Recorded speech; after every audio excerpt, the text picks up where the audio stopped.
Hi, I'm John Green. This is Crash Course U.S. History, and today we're going to discuss how World War II played out at home and also the meaning of the war. Mr. Green, so this is going to be like one of the boring philosophical ones then? Oh, me from the past. I remember when you were idealistic. I remember a time when all you cared about was the deep inner meaning of mostly girls. But you've changed, me from the past, and not in a good way.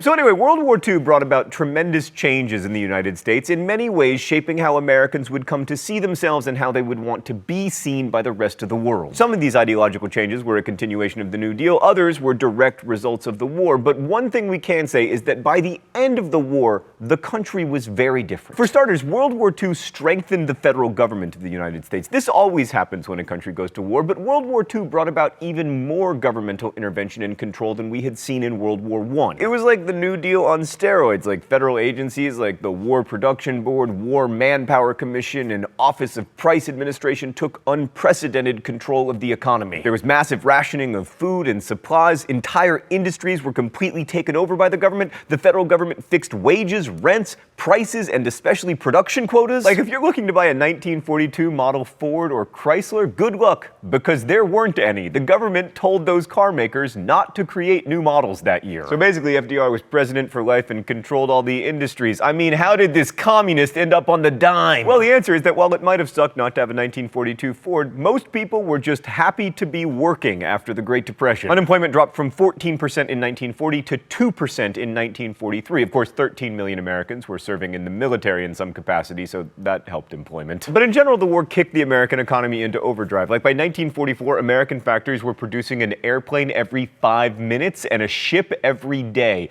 U.S. gross national product went from 91 billion to 214 billion during the war. Why did this happen? Well, that's controversial, but primarily because of federal spending. Government expenditures during the war were twice the amount they had been in the previous 150 years. Combined. Although a lot of this was financed with debt, much of the war was paid for with taxes. Like the federal government began the practice of withholding taxes from paychecks, for instance, a practice I first became familiar with when working at Steak and Shake, discovering that instead of being paid, I don't know, like $100 a week, I was being paid negative $30 a week because I had to declare my tips, because my dad made me. Before World War II, only 4 million Americans even paid federal income taxes, but after the war, 40 million did. Also, big business got even bigger during the war because of government contracts. Cost-plus contracts guaranteed that companies would make a profit, and the lion's share of contracts went to the biggest businesses. So by the war's end, the 200 biggest American corporations controlled half of all of America's corporate assets. And all this government spending also spurred development, like defense spending basically created the West Coast as an industrial center, Seattle became a shipping and aircraft manufacturing hub,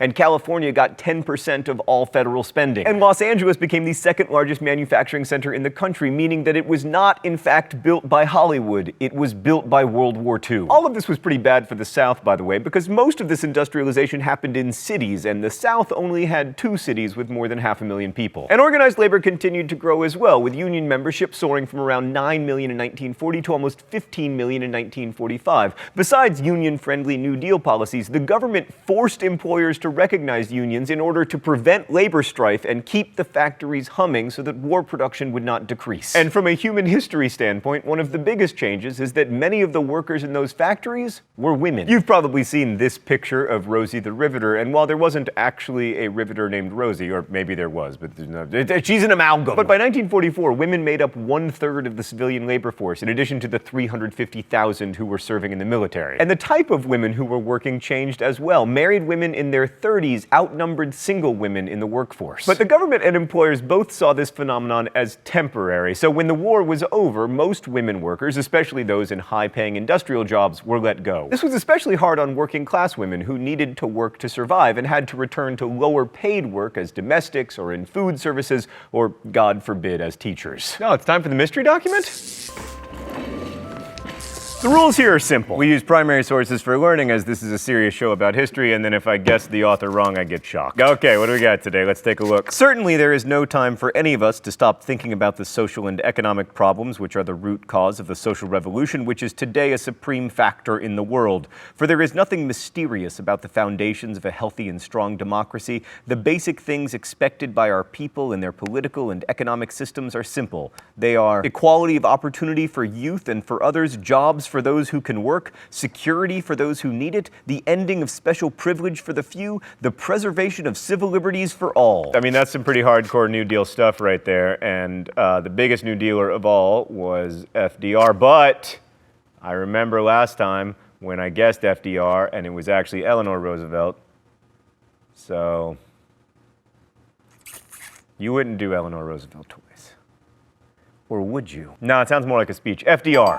Yes! So I mentioned at the beginning of this video that World War II was an ideological war, and nothing better encapsulates that idea than FDR's 4 freedoms, which were freedom of speech, freedom of worship, freedom from want, and freedom from fear. During the war, the National Resources Planning Board offered a plan for a peacetime economy based on full employment, an expanded welfare state, and a higher standard of living for all. In 1944, FDR even called for a new economic Bill of Rights that would expand governmental power in order to create full employment and guarantee an adequate income, medical care, education, and housing to all Americans. As FDR put it, true individual freedom cannot exist without economic security and independence. But that didn't happen, largely because Southern Democrats in the House and Senate didn't want it to, because it would have meant a larger role for unions and also extending greater equality to African Americans, and they weren't about to let that happen. I mean, their jobs were literally dependent upon African Americans not being able to vote. But Congress did pass the GI Bill of Rights, officially the Servicemen's Readjustment Act, to attempt to prevent widespread unemployment for returning soldiers. It worked amazingly well, and by 1946, more than 1 million former soldiers were enrolled in college, and almost 4 million got assistance with mortgages, spurring a post-war housing boom. Levittown, and all the towns since that look like it,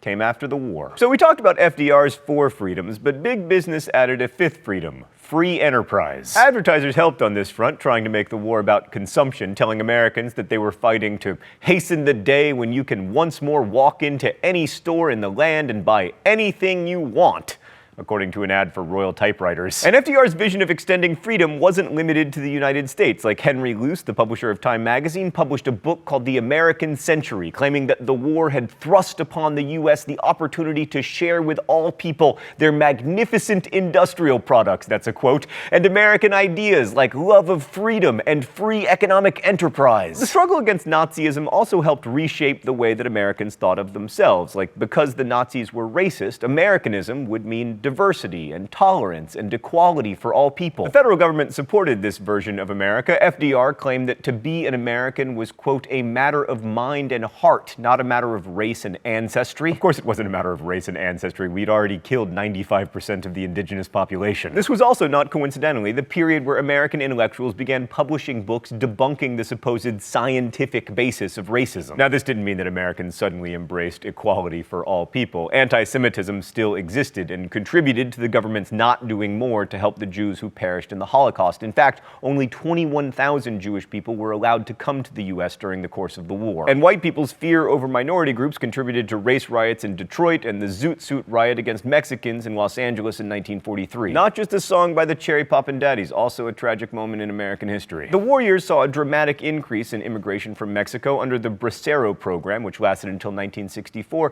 and about 500,000 Mexican-American men and women served in the armed forces during the war, as did 25,000 American Indians, although Indian reservations, being largely rural, didn't really share in the wartime prosperity. Asian Americans are probably the most glaring example of the failure to be adequately pluralistic. Although things did improve for Chinese Americans because America couldn't keep restricting the immigration of its ally in the war, Japanese Americans suffered horrible racism and one of the worst violations of civil liberties in America's history. Executive Order 9066 in February 1940 1942 expelled all persons of Japanese descent from the West Coast. 70% of Japanese Americans lived in California, and as a result of this order, more than 110,000 people, almost two-thirds of whom were American citizens, were sent to internment camps, where they lived in makeshift barracks under the eyes and searchlights of guards. A man named Fred Korematsu appealed his conviction for failing to show up for internment all the way to the Supreme Court, where he lost in yet another horrendous Supreme Court decision. Okay, let's go to the thought bubble. The group that experienced the greatest change during World War II was probably African Americans. They still served in segregated regiments in the armed forces, but more than 1 million of them answered the call to fight. And just as important, continuing the Great Migration that had begun in the 1920s, 700,000 African Americans left the South, moving to northern and especially western cities where they could find jobs, even though these mass migrations often led to tensions between blacks and whites, and sometimes these tensions exploded into violence. World War II also saw the beginning of the civil rights movement. Angered by discrimination in defense employment, black labor leader A. Philip Randolph threatened a march on Washington, demanding access to defense jobs, an end to segregation, and a federal anti-lynching law. He didn't get all those things, but he did get Executive Order 8802, which banned discrimination in defense hiring and created the Fair Employment Practices Commission. The FEPC couldn't enforce anti-discrimination, but as a compliance agency, it helped African American workers obtain jobs in arms factories and shipyards. By 1944, more than 1 million black people were working in manufacturing, and 300,000 of them were women. The rhetoric of fighting a war for freedom against a racist dictatorship wasn't lost on African Americans, and many saw themselves as engaged in the Double V campaign, victory over the Axis powers abroad and over racism in the United States. The war saw ending segregation and black equality become cornerstones of American liberalism, along with full employment and the expansion of civil liberties. Eventually, even the Army and Navy began to integrate, although the full end to discrimination in the military would have to wait until well after the war. Thanks, Thought Bubble. So if America was isolationist before the war, and I've argued that it actually wasn't really, after the war, it certainly wasn't. FDR took a very active role in planning for a more peaceful and prosperous post-war world, and conferences at Tehran, Yalta, and Potsdam clarified war aims and established the idea that Germany would be divided and Nazis tried for war crimes. These conferences also laid the foundation for the Cold War in allowing Soviet influence in Eastern Europe, especially Poland, so that wasn't such a good thing. But the 1944 conference Bretton Woods in beautiful, freedom-loving New Hampshire established America's economic dominance as the dollar, which again would be backed by gold, replaced the pound as the main currency in international transactions. It also created the World Bank to help rebuild Europe and also to help developing countries, and the IMF to stabilize currencies. How well that's worked is debatable, but this isn't. The United States became the financial leader of a global capitalist order. The United States also took a leading role in establishing the United Nations at the Dumbarton Oaks Conference in 1944. Why do we not have a UN commission on improving the names of historical events? The goal of the UN was to ensure peace, and the United States' position as one of the 5 permanent members of the Security Council signaled that it intended to take an active and leading role in international affairs. And we had to, because by the end of the war, only the United States and the USSR were powerful enough to have any influence. So World War II ended the Depression and transformed America's economy. It cemented the new definition of liberalism established by the New Deal and opened up opportunities for diverse groups of Americans. It also transformed definitions of freedom, both at home and abroad. I mean, even before the U.S. entered the war, it issued the Atlantic Charter along with Britain, affirming the freedom of all people to choose their own government and declaring that the defeat of Nazi Germany would help to bring about a world of, quote, improved labor standards, economic advancement, and social security. At home and abroad, World War II became a war that was about freedom, but was also about what Gunnar Myrdal called the American Creed, a belief in equality, justice, equal opportunity, and freedom. I want to be clear that we have done a terrible job of living up to the American Creed, but the story of American history is in many ways the story of ideas pulling policy, not the other way around. American history is an economic and political and social history, but it is also a story about the power of ideas, and World War II helped clarify those ideas for America and for the world. Thanks for watching. I'll see you next week. Crash Course U.S. History is made by all of these nice people, and it exists because of you and your support through Subbable. Here at Crash Course, we like making educational content that's free for everyone forever, and we can do that because many people subscribe on a monthly basis through Subbable.com to Crash Course. There are lots of cool perks like signed posters over at Subbable, but the biggest perk is that you get to keep watching this show. So thank you for making it possible. Thanks for watching, and as we say in my hometown, don't forget to be awesome.